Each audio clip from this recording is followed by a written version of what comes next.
Hi, it's Randall with Carter Hill Honeybees, and today I'm going to show you how I mix up a 55-gallon drum of sugar water. I'll show you the ratio I do, which is 1.3 parts water to 1 part sugar. So to start off with, I need to heat my water up. I don't have a hot water heater down here, so I have a couple of immersion heaters. And I just took an old piece of PVC pipe, and I've got it marked here at the bottom of this tape is 4 gallon. So I got 2 of the immersion heaters, and I've got 4 gallon measured up in here. So I'm going to heat about 25 gallons and I'll pour it in the 55 gallon barrel, and that'll give me enough temperature to pour in the sugar and dissolve it. And after I dissolve the sugar, then I can fill it on up with cold water, and it'll be pretty much ready to go. So there, I got my immersion heater going, and hopefully in about 10 minutes that water will be plenty warm, up around 130 to 140 degrees. I'll show you my 55 gallon drum contraption. It's a plastic barrel, and I drilled a hole and got a gasket there, and I got a ball valve there, 1-inch ball valve.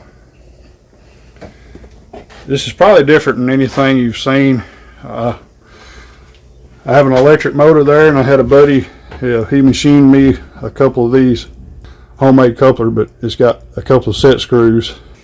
And right there's the impeller. All it is a shaft about 3 foot long, and it's just got a piece of flat stainless steel welded on the bottom of it. It's all direct drive, so that means it turns about 1750 RPM, and that looks like it won't do much, but when you get that turning 1750 RPM, you'll be surprised at how it swirls that water, and I'll be showing you that here in a few minutes. Alright, here I have my agitator, what I call it. It's installed in the coupler. 2 set screws, have a flat place on each side for better grip, and then on the other side have another set screw.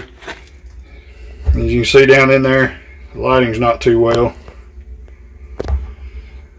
but I think you can see the impeller now.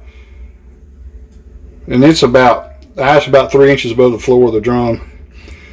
But once I get that going, and that gets to going 1750 RPM, and I can dump 220 pounds of sugar in here on top of about 25 gallon or 24 gallon of water. Is around 130 degrees. In just a few minutes it'll dissolve that sugar. Then I can fill it the rest of the way on up with just room temperature water, and then I'll measure the temperature, and I want the sugar water mixture to lower down into at least the low 90s or 80s before I put it on the hive. I don't want to put it on there too hot, and because I don't know what it'll do to the bees. I'm sure it ain't good for them. I've never tried, but I just always make sure it cools off. So that's kind of my setup here. Once I kind of get that full and start putting some sugar in there, I'll show you how it agitates.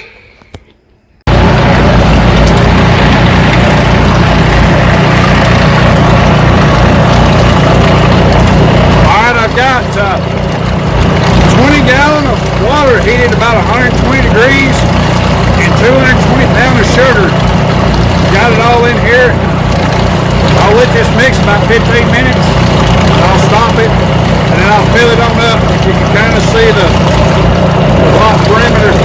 I'll fill it on up to there with cold water, let it mix a couple of minutes.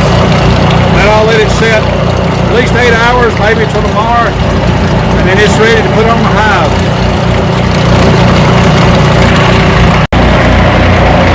Here's the way it looks when it's full.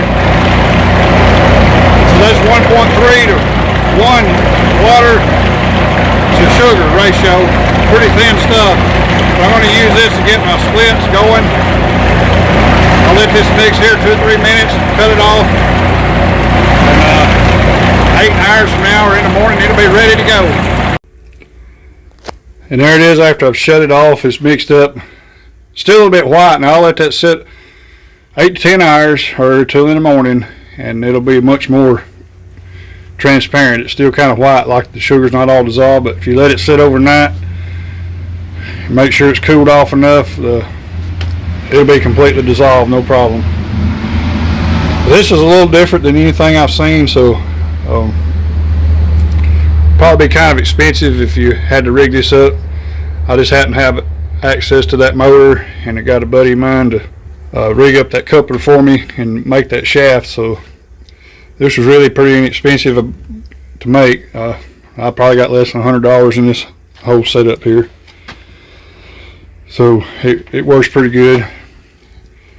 And this is, this is good if you need, I'd say, less than 150 gallon at a time. It probably took me about, heating the water up and all, probably took me about 45 minutes to an hour to do this right here. So we'll come back here in a little bit. Like I said, all I've got left to do now is take the shaft out, put my lid on it to keep any bees out. We'll come back in the morning or later on today and take a look at it again. And if it's not exactly mixed up like I want, I can put the shaft back in there and spin it a little bit more, but I've never had to do that. It should be ready to go in the morning. It's been a day. Sugar syrup's dissolved up nicely. I got this handy valve here, and I'm filling my 1 gallon bucket feeders to put on my splits. And that's the end process of how I do my mixing bulk sugar syrup for my size operation, mixing a 55 gallon drum. Well, I appreciate you for joining me for this video today, and we'll see you next time.